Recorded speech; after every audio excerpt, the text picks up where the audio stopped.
So I want to stress this is an introduction to the subject. And if you want more detailed analysis, they will come soon, but you have to be patient.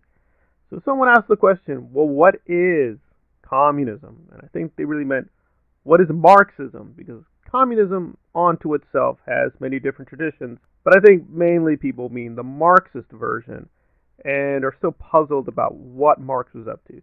So let me briefly get into Hegel, because the Hegelian background is critical, and then we'll see what Marx does with it. So essentially, Hegel was reacting to Kant and Kant's critique of reason. And Kant laid it down that we just can't have access to metaphysical knowledge. And Hegel agreed for the most part, but he didn't think we didn't have any access to metaphysical knowledge, only that it might be very weak or very problematic.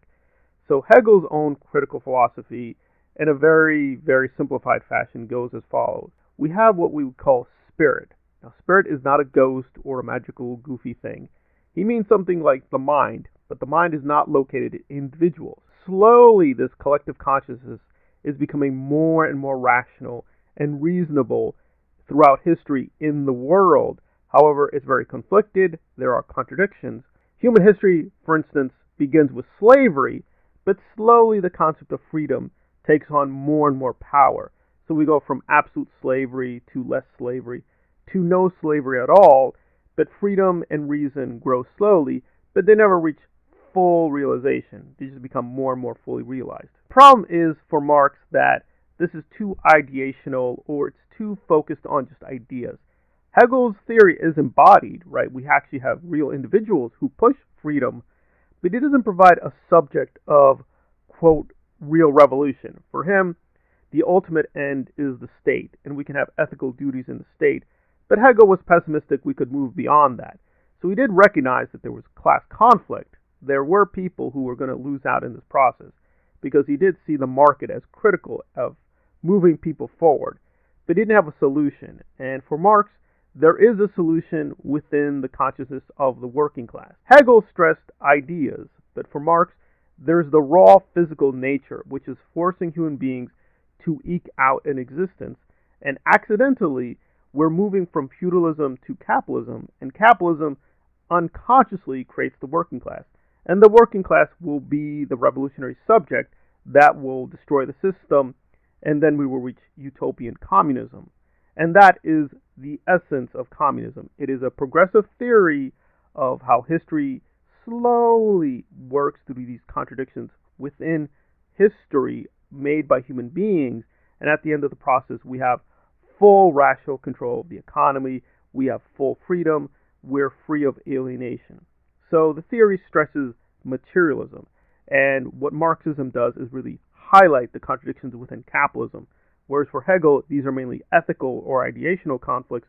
For Marx, these are real physical, materialistic, even raw metaphysical conflicts, but they're embodied in real people and real processes.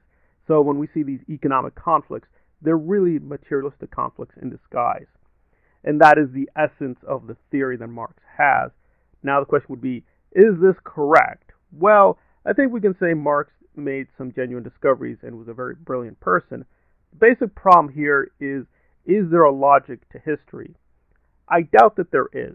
So even if you're sympathetic to Hegel, and I am, and even if some of the broad ideas could be correct, we're still stuck with that history itself is not logical, and you're trying to apply a kind of logic to history. So preemptively, this seems like it won't work.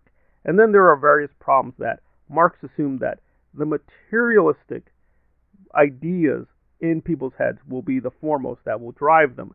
But that's a self-contradiction. In other words, what is driving people? For Marx, it was the material surroundings. But ideas do matter. He didn't deny ideas mattered.